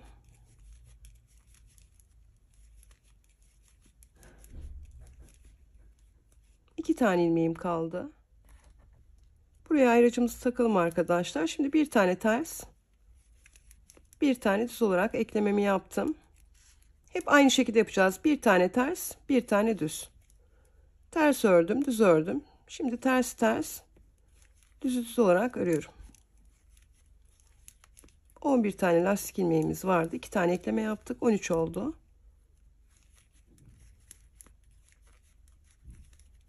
En son tersle bitirdim. Ayracımı çıkarıyorum. Bir tane düz örüyorum. Bir tane ters. Arada artık 15 tane lastik ilmeğimiz var. Şimdi haroş olarak devam ediyorum. Yapacağımız tek işlem bu arkadaşlar. 2 sırada bir aynı işlemi yapacağız. Sağdan ve soldan ikişer tane ilmek araya dahil edeceğiz. Ayracımı alıyorum bu tarafa. Ön yüzümde olduğum için yine terslerimi ters, düzlerimi düz olarak örüyorum. Sondan ikinci ilmeğimi yine örmeden alacağım. Örgümün arka yüzündeyim.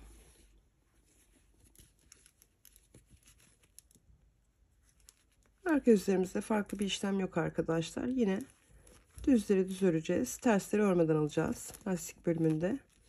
Haroşalarımızı da haroş olarak öreceğiz.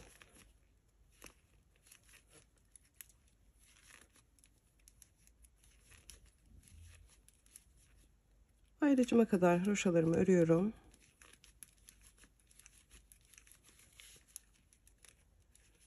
Ön yüzümüzde eklemelerimizi yaptık. Şimdi arka yüzümüzde sıramızı tamamladıktan sonra ön yüz ve arka yüzü farklı bir işlem yapmadan öreceğiz. Tekrar ön yüzümüze geldiğimizde yine aynı şekilde eklemelerimizi yapacağız. Arka sıramı tamamlayayım arkadaşlar. Arka sıramı sıra sonuna kadar ördüm. Örgümün ön yüzündeyim. Dediğim gibi bir sıra ekleme yapıyoruz. Bir sıra ekleme yapmıyoruz. Bir önceki ön yüzümüzde ekleme yaptığımız için bu ön yüzümüzde ekleme işlemi yapmadan haroşalarımızı haroşa, lastik örgümüzü yine lastik örgü olarak öreceğiz.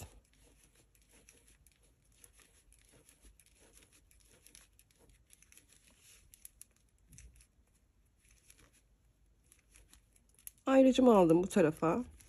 Ters ters örüyorum, düz düz. Ters ters, düz düz. Artık arada 15 tane lastik ilmeğimiz var.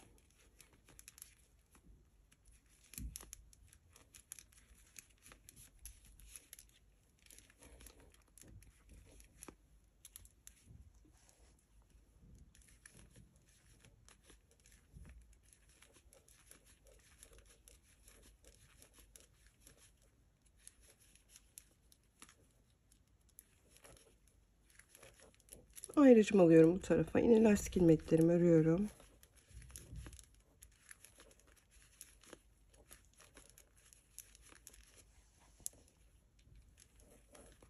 Sondan ikinci ilmeğimi örmeden alıyorum. Son ilmeğimi düz olarak örüyorum. Döndüm örgümün arka yüzüne.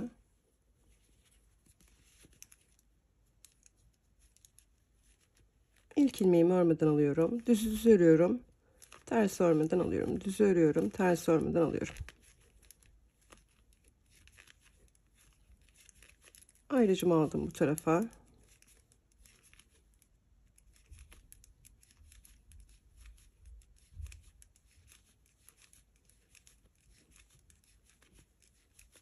Haroşalarımı ördüm. Yine düzleri düz örüyorum. Tersleri örmüyorum.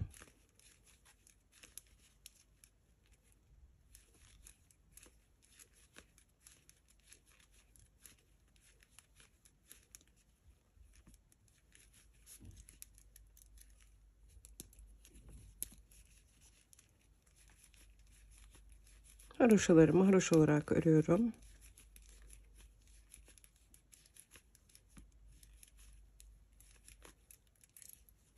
Lastik ilmeklerime geldim. Düzleri örüyorum. Tersleri örmeden alıyorum.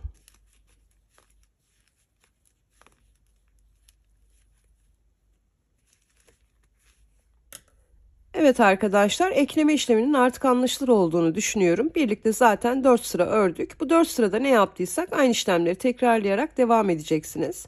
Birinci sıramızda ekleme işlemimizi yaptık. Ön yüzümüzde, örgümüzün arka yüzünde ikinci sıramızda ilmeklerimizi ördük. Üçüncü sıramızda ön yüzümüzde ekleme yapmadık. Dördüncü sıramızda az önce yine ilmeklerimizi ördük. Şimdi tekrar arkadaşlar ekleme yapacaksınız. Arka sıranızı öreceksiniz. Ön yüze geldiğinizde ekleme yapmadan devam edeceksiniz. Daha sonra arka sırayı öreceksiniz ve bu şekilde devam edecek. Ta ki buradaki haroşa ilmekler bitene kadar. Şimdi tamamlayalım arkadaşlar. Daha sonra birlikte devam edelim. Evet arkadaşlar, ayraç aralarında birer tane ilmeğim kalana kadar iki ön yüzde bir kenarlardan ikişer tane ilmeğimi orta lastiğime dahil ettim. Şu an ayraçlarımın arasında dediğim gibi birer tane ilmeğim kaldı. Şimdi arkadaşlar bu ilmeklerimizi de ekleyeceğiz.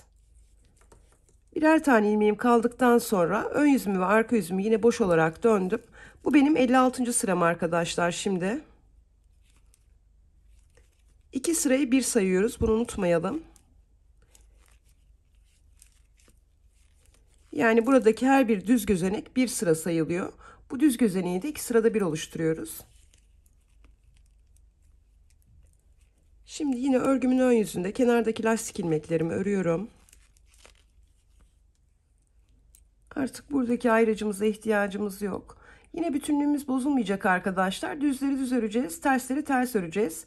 En son kenardaki ilmeğimiz ters. Buradaki haroşa ilmeğimizi düz örgü olarak örüyoruz. Ayracımızı çıkarıyoruz ve devam ediyoruz. Tersleri ters, düzleri düz olarak öreceğiz.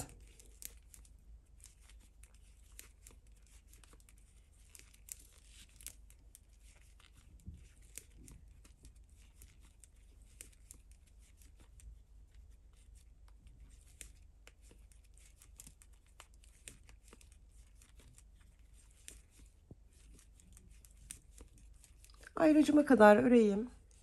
Ayracıma kadar ördüm. En sonki ilmeğim tersti arkadaşlar. Ayracımı çıkardım. Haroşamı düz olarak örüyorum. Ve devam ediyorum. Bakın burada ters ilmeğim var. Tersi ters, düz olarak örüyorum. Ön yüzlerimizde yapacağımız işlem bu arkadaşlar. Baştan ve sondan ikinci ilmekleri örmeden alacağız.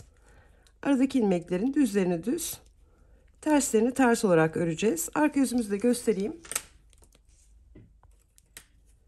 66. sıramıza kadar bu şekilde devam edeceğiz. Örgümün arka yüzündeyim. Yine ilk ilmeğimi örmeden aldım. Arka yüzlerimizde ne yapıyorduk? Düzleri örüyorduk. Ters ilmekleri örmeden alıyorduk. Bu şekilde devam ediyorum. Arka yüzlerimizi bu şekilde öreceğiz arkadaşlar.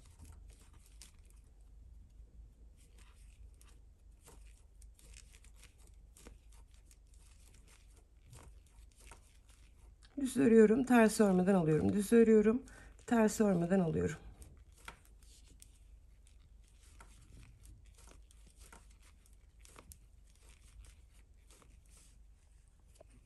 Arka sıramızı tamamladığımızda 56. sıramız bitmiş olacak.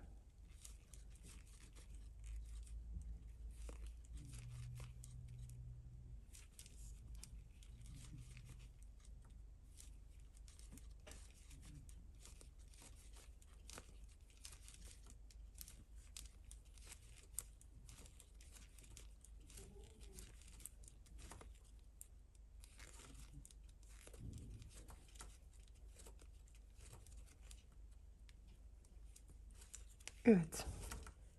Evet arkadaşlar, 56. sıramızın ön yüzünde son kalan birer tane haroşa ilmeğimizi de yine lastik örgümüze dahil ettik ve 56. sıramızın arka yüzünü birlikte tamamladık.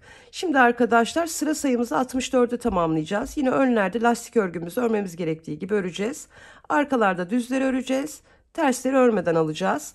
Ön yüzü ve arka yüzü sayacak olursanız 16 sıra öreceksiniz. Ama buradan yukarı doğru düz gözenekleri sayacaksanız da 8 sıra örmeniz gerekiyor arkadaşlar. Şimdi 64 sırayı tamamlayalım. Daha sonra birlikte devam edelim. Evet arkadaşlar, 64. sıramı tamamladım. Şu an 65. sıramda örgümün ön yüzündeyim. Baştan 19 tane ilmeğimi yine lastik örgü olarak örüyorum. 4, 5, 6, 7, 8, 9, 10, 11, 12, 13, 14, 15, 16, 17, 18 ve 19. Arka bedenimizde şu an 57 tane ilmeğimiz var. 19 tanesini lastik örgü olarak ördük. Ensemize ait 19 ilmeğimizi de ikişer ikişer alarak kesiyoruz.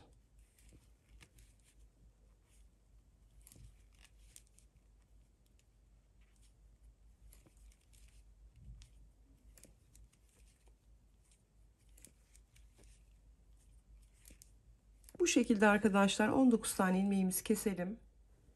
Evet arkadaşlar, enseme ait 19 ilmeğimi kestim. Şimdi bu tarafta da yine 19 tane ilmeğimiz kaldı. Tersi ters düz olarak örüyoruz burada. Bu bizim 65. sıramızın ön yüzü arkadaşlar. Önce bir omzumuzu bitireceğiz. Daha sonra diğerini öreceğiz.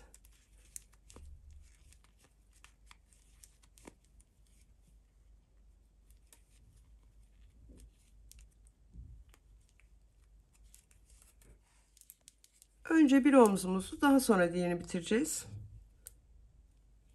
İlk ilmeğimi örmeden alıyorum. Arka yüzümde yine düz ilmeklerimi düz örüyorum. Ters ilmeklerimi örmeden alıyorum.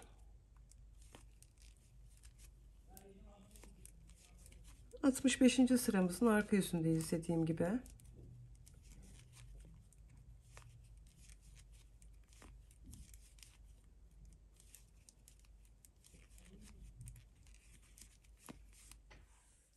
Evet arkadaşlar, 65. sıramızın ön yüzünü ve arka yüzünü birlikte tamamladık. Gördüğünüz gibi yine sadece lastik örgü örüyoruz. Şimdi sıra sayınızı 68'e tamamlayacaksınız. Ön yüzü ve arka yüzü sayacak olursanız 6 sıra, düz gözenekleri sayacak olursanız da 3 sıra daha öreceksiniz. Bittikten sonra arkadaşlar sıra sayınız, ilmekler yine şişte kalacak. Diğer omzunuza geçeceksiniz ama orayı arkadan öreceksiniz. Çünkü ön tarafını ördük. Arka tarafa ip takacaksınız. Arka sıranızı tamamladığınızda 65. sıranız bitmiş olacak. Yine buradaki gibi 6 sıra daha öreceksiniz. Ön yüzü ve arka yüzü sayarak. Orada da ilmeklerinizi şişinizin üzerinde bekleteceksiniz. Şimdi tamamlayalım arkadaşlar. Daha sonra birlikte devam edelim. Evet arkadaşlar, iki omzumu da 68 sıraya tamamladım. Şimdi ön bedenimizle devam edeceğiz. Arkadaşlar, diğer ön bedenimizde yaptığımız işlemlerin birebir aynını yapacağımız için videoyu gereksiz yere uzatmayacağım.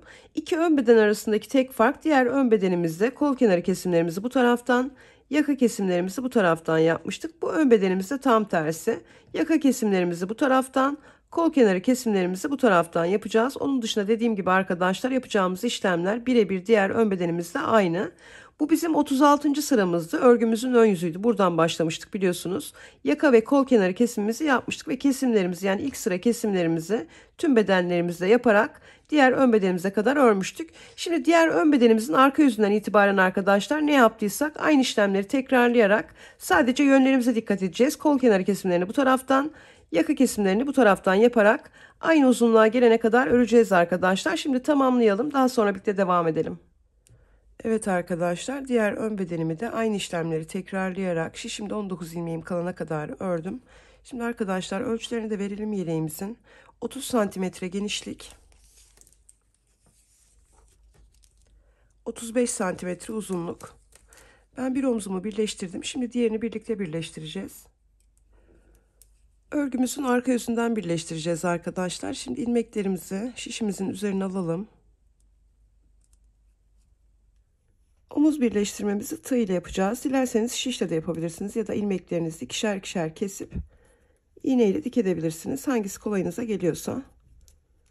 Her zaman tığ ile yaptığımız omuz birleştirmeyi yapıyoruz. 2 ilmeğimi çıkardım ve kaydırıyorum. 2 ilmeğimi çıkarıyorum, kaydırıyorum.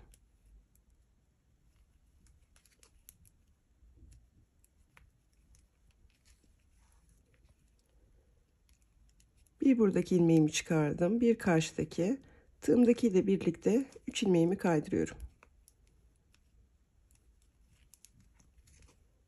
2 omuzumuzu da aynı şekilde birleştirelim arkadaşlar. Evet arkadaşlar, omuz birleştirmelerimi tamamladım. Yeleğim son haliyle hazır. Bu şekilde sade kullanabileceğiniz gibi süslemeler de yapabilirsiniz. Üzerindeki Hello Kitty'yi pul payetlerden kendim işledim arkadaşlar. Daha sonra hayalet iple kenarlardan diktim. Daha önce biliyorsunuz aynı modelde bir süveter çalışması yapmıştık. Üzerinde kelebek kullanmıştık. O tek renk bir kelebekti. Onu da yine pul payetlerden işlemiştim.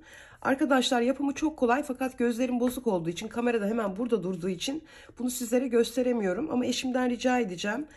O da öğrendi yapmasını, çünkü oldukça kolay. Eğer kabul ederse küçük bir kelebek çalışması yapalım arkadaşlar. Sistemi öğrendikten sonra zaten istediğiniz şeyi yapabileceksiniz. Umarım beğenmişsinizdir. Umarım faydalı bir video olmuştur. Yapacak arkadaşlarıma şimdiden kolay gelsin diyorum. Kanalıma abone olmayı, videolarımı beğenmeyi unutmayın lütfen. Bir sonraki videoda görüşmek üzere.